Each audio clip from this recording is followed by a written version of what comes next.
In this chapter, we're going to focus more on the more high-frequency details. This involves sculpting finer pores, finer wrinkles, and everything to really like take the sculpt from a regular sculpt to something more final.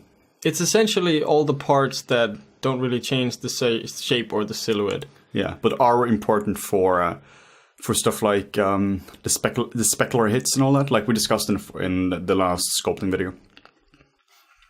So for this, I'm using a lot of damp standard just to get these really like sharp lines. And when doing this, again, looking at reference on how to do this.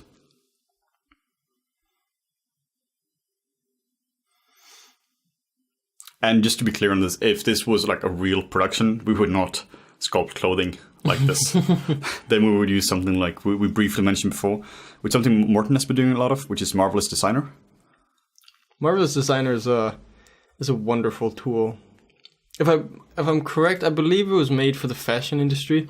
That's what I heard as well. To begin with, and slowly sort of being adapted by VFX houses all over the world. And it's an amazing tool because like you get all of this stuff for free. Because what we're sculpting now is kind of, it's a little bit bootleg sculpting. Yeah. We have reference where I had a shirt to look at, but it's not technically correct. Yeah. But if you want, just more, again, this is a more pipeline oriented tutorial. If you want to do like really proper fabric, I would highly recommend looking into Marvelous Designer. Just look at that nose. So disgusting. Such a disgusting nose. And when doing this as well, when doing, at least when you're doing more high frequency stuff, do it on a separate layer.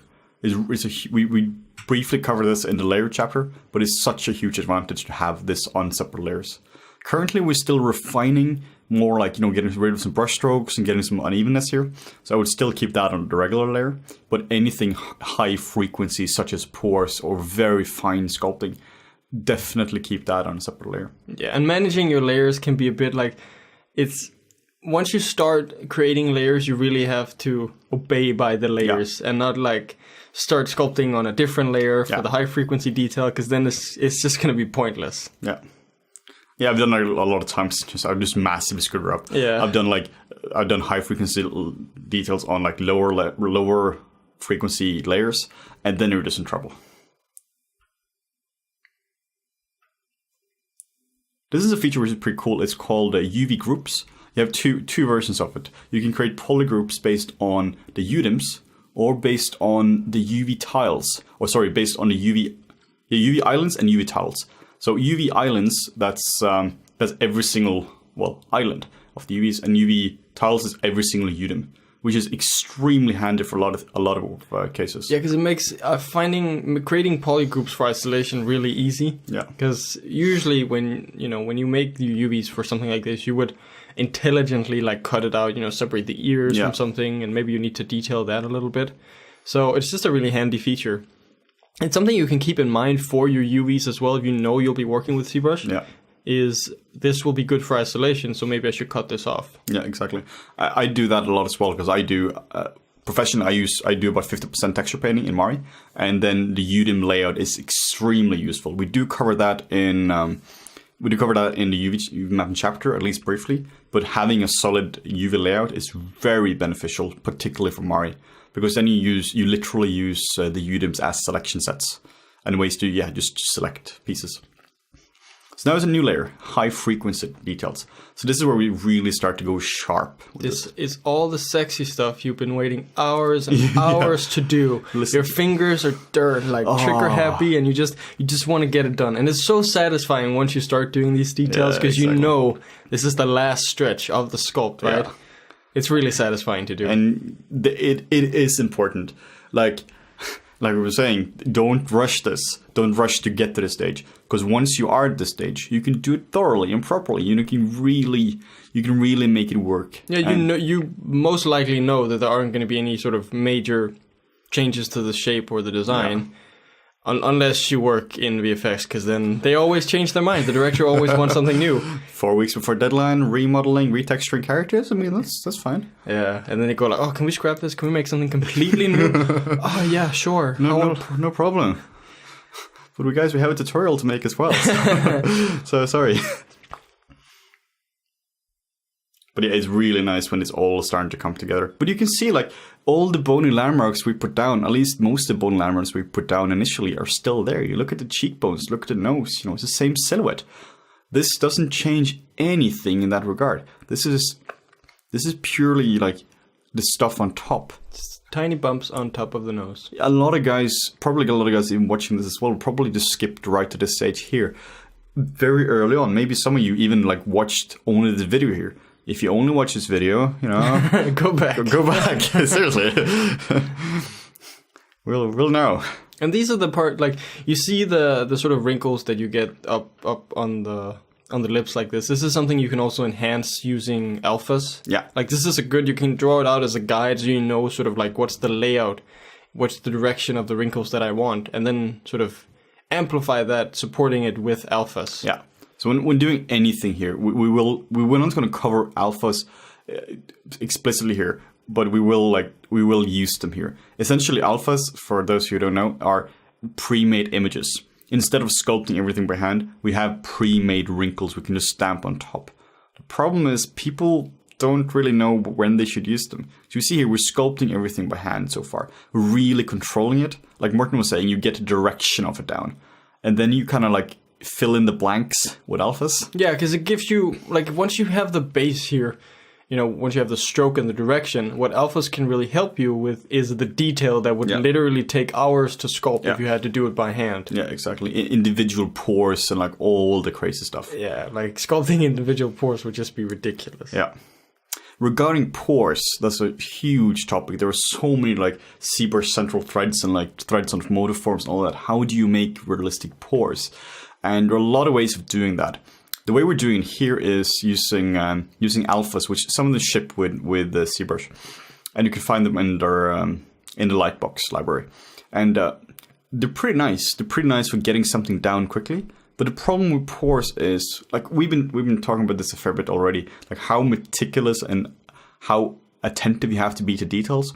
When it comes to pores, you can't just plaster generic pores onto something. Yeah. They have direction, they have difference in size and shape. The pores on your forehead are vastly different from the pores on your chin, cheeks. And some people, like me, for example, I have very visible pores. Yeah. But some people might have very smooth skin and the pores will be a lot smaller overall on their face. And pore sizing, like Henning mentioned, also varies. Like something like the nose, when you're an older person, your nose has been growing, your pores are going to be a lot bigger. Yeah. So a lot of individual variation. Your age really matters. So you can't just download like Google pore brush, get like a generic pore brush and just go crazy with that, because it's so unique. So the best way of doing pores, I've been doing this a fair bit as well, professionally doing pores. The best way to do pores I found is to not use ZBrush, to be honest, because ZBrush is like, then you're stamping stuff down in ZBrush and you're doing it with geometry, which means, if you're gonna get high res details here, you need to get up to like 100 million polys, and it's not feasible. And if you want to extract the displacement, you're not getting all of it out. So the best way to do it is to use Mari. If you're professional about, or if you're serious about doing very high frequency details, or if you're doing texture painting in general, I would highly recommend Mari. Yeah.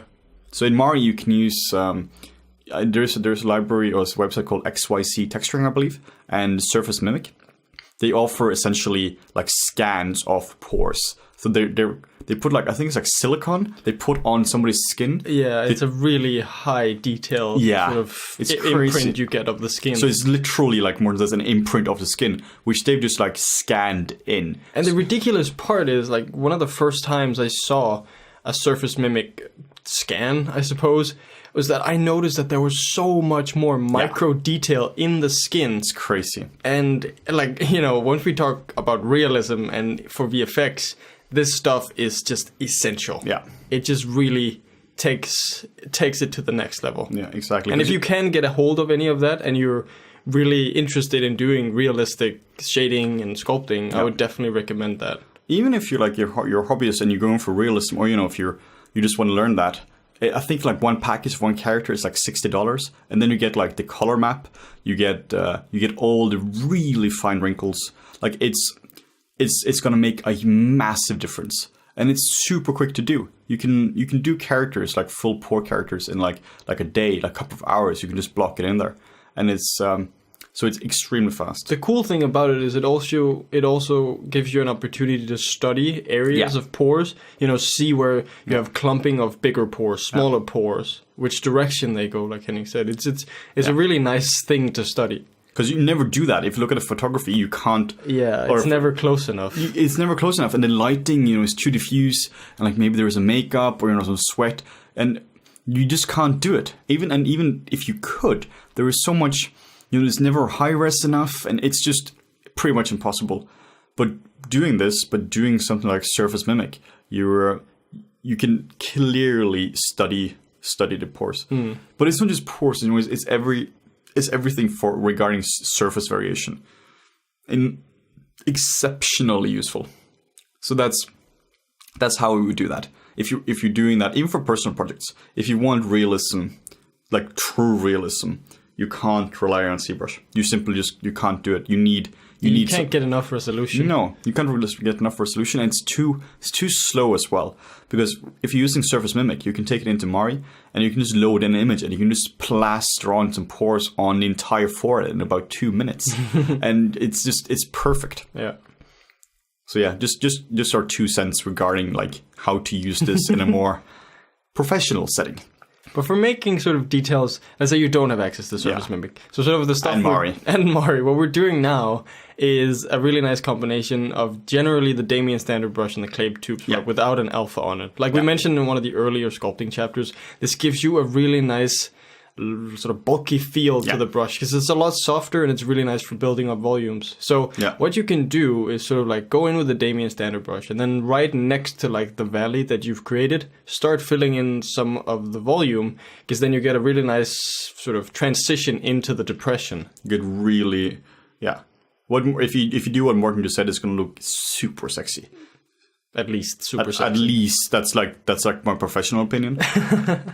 Very professional. But like, let's say even if you had like the best computer ever and you have all the Surface Mimic stuff, I would still do this. The step we're doing now, I would still do. Yeah. Because what we're doing now is like it's like high to mid frequency, but it's fairly high stuff, but it's not the highest. No. It's not like what's going to break up the specularity like crazy. So I would still do this kind of stuff to get the very nice variation for it. Yeah, because where Mari is really helpful is once you, like you say, you get into pores, the sort of really fine bump, but then you also have something like micro bump, which is an even finer detail of the mesh, It's just crazy. And once you get into there, it's really like, I feel like the difference is negligible. Yeah. I can't remember that word. Negligible. That's the one. Where it's like, I'm sure it makes some difference at some level, but my eye just isn't good enough to see it. It's like, I've seen some tests where they've done that, where they don't use a roughness map, but instead they use, this is like the most high-end, it's super crazy. Yeah. They don't use roughness map, they use micro displacement for roughness. And it's absolutely crazy. It's very interesting though. But we're still not really there, because it would just take too much time. But what you can do is you can layer like the pores on top of each other and just get a really nice pore map, and then you can use like a tileable pore to tile some stuff like even finer on top of that. But yeah, it gets very fine. You can't really see the difference once you reach a certain point. Yeah, you have to make a decision when is detailed enough. Yeah, right? Exactly. And as a tip as well for this, please do test renders throughout your project. Because if you realize that you're going to go for like a very, very soft lighting in like darkness, or like in a dark scheme with you're not gonna from a specific camera angle, you're not going to go crazy with detailing from everywhere. So please do like test renders throughout. Your final render should not be the first render you're doing. You need to test the character art first, artistically and also from technical reasons. Because then you can really like see where it breaks and where it holds up. And you're going to be surprised. You're going to be surprised what you get away with. For instance, when texturing, it's crazy the kind of stuff you get away with. And you can just like, oftentimes you can just slap something on top and just like kind of hope nobody notices. But and then you might have to spend a lot of time with something you thought wasn't important. So put your character into shot right away, at least as early as possible. And it's just nice. It sort of, it keeps you sane as well. Yeah. And like, it's just nice to see a progression of your character, especially in like a lighting environment. You're like, this is really nice, or this is really shit. Maybe I should change something. Because we've been talking about this as well. Like Martin and I were talking a fair bit about this. At some point on every character, you, even regardless of how good you are, you feel like you were the worst artist ever. And if you guys have felt that as well, that's natural. I mean, maybe you actually are the worst artist ever. I mean, I don't know you, but like chances are you aren't. But let's say you know you're in the middle of a character and it just looks awful because you know it's just at that stage. Yeah. It just needs to, like a couple of videos ago where we apologized as a character and just clean it up from the reprojection. It doesn't look good, you know. It looks awful. It has no details. It's generally not very appealing. But then, you know, if you take it into Modo and you render it out there, you do some post work in Photoshop on it, and you just spend time on that, it's going to look so nice, at least a lot nicer, and you're going to get motivation up, and it's just going to help everyone. Because I always feel very sort of, in the first couple of hours with a sculpt, I'm never happy with it. No. I like sculpt, I'm like, oh my god, I'm the worst artist in the world. What am I doing?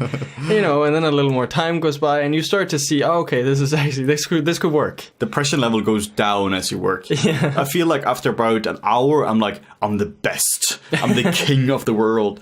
And then after about an hour and a half, you're like, I mean, maybe I'm just like the Duke of the world. And then, you know, an hour more passes and you get more into it and you start cleaning stuff up and you're like the beggar of the world and it just, you just need to do some renders. You just need to test stuff out just to keep yourself sane. And then the cool thing about that is you learn more about rendering. Like I've been doing rendering in Arnold, V-Ray, and Modo, Mental Ray, and like pretty much everything out there. Which means both Morten and I have a fairly decent understanding of the engines, and we can make something look appealing. A lot of the reason is because we've just been doing a lot of renders. Yeah. It's not like, let's sit down and just learn rendering for 2 weeks. It's just, I need to make my character look super sexy. Let's just, render it out. True. And you do that for like a couple of years, you just kind of get good at that. Yeah. It's like with anything. You just need time. So what we're doing now is on a high frequency layer, we're using like a spray stroke and just like a generic pour alpha. So you can see the surface gets like a bit more rough, like it's just more broken up and all that. And it's starting to look more realistic. And one thing you can do is like you can use a pour brush if you because usually pores, that's the depression. So if you hold down Alt and use the pour brush, you can kind of use it as a stubble brush. Yeah, exactly. Well. So you get like that's instead of a right depression, it goes out from the skin and it actually sells stubbles really well. Yeah, it does. It's really nice for stubbles. But don't add it to women. Yeah, be careful with making stubbly women. Then you end up with something from Monty Python. But even that goes for pores as well. Yeah. Like adding too deep or too big pores for women, I feel like it has never been very successful for me. I always tend to keep it very light when it comes to women and pores. Definitely. When you're doing like, when you're making children, women, or anything like cute, less is more. Yeah, less is really more. When you're doing like gnarly monsters and like the stuff I'm doing, like just more is more. Yeah. Well, to a degree, you still need to be conservative where you place your details. If you place details everywhere, then the details don't matter. Yeah. You need to just be careful where you're placing them.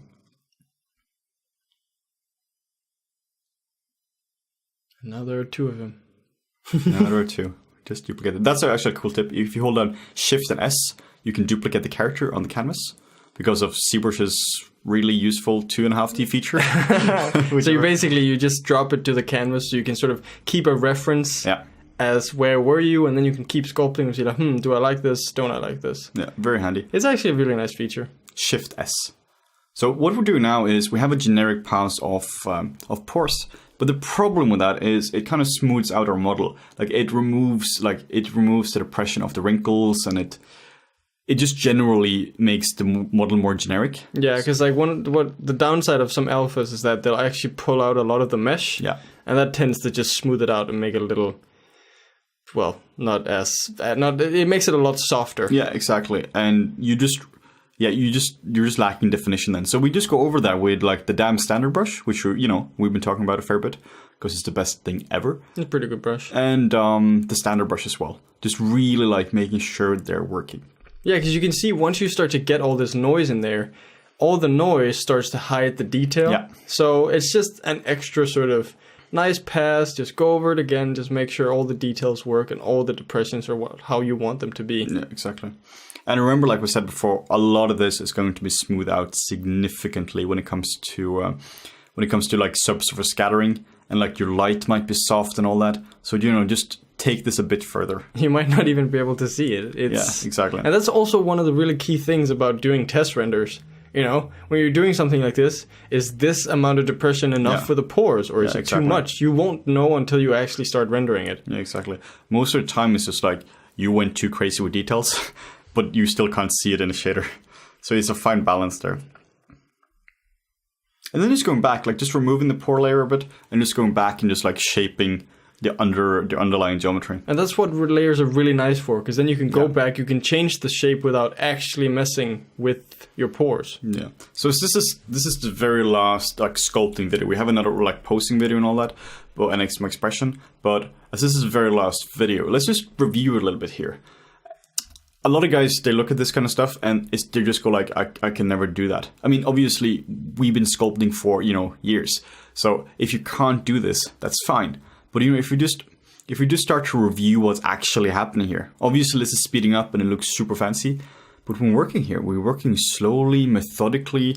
This takes like 10 hours to do, 15 hours to do. It's all step by step, really. It's so like what we started out with was just a really rough cube from Modo. And then it didn't have topology. Nothing. It didn't even have shape. No. So and just took it into ZBrush and just placed it.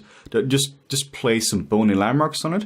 Then that was the hard part. Like I said, that was the hardest part for me. Was definitely the first chapters. This is just kind of like chilled out. So what we're doing, the way we do this is, you start off with something rough, like Morten says. It's just a cube.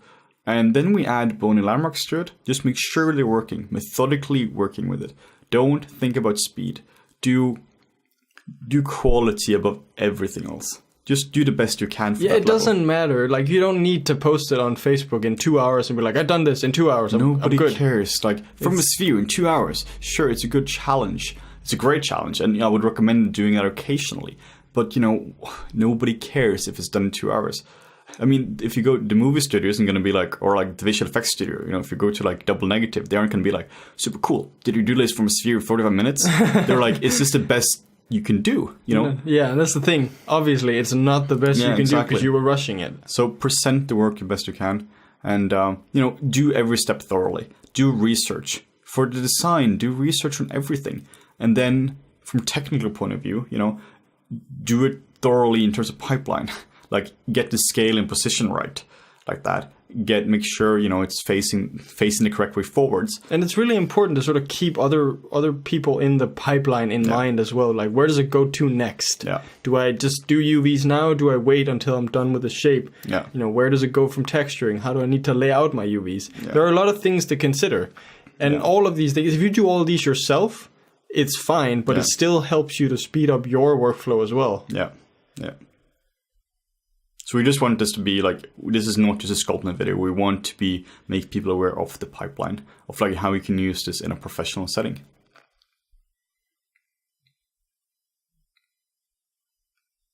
And ZBrush is definitely used in a professional setting. Like, honestly, Modo isn't used a lot, like we discussed earlier. Modo is very much dominated by Maya, but in terms of sculpting, ZBrush is the de facto standard. That's just. Yeah, you might have a little bit of Mudbox here and there. Yeah, but primarily it's all ZBrush today. Yeah, some Mudbox, but if you know ZBrush well and you know what we're talking about here, this is the way it's done.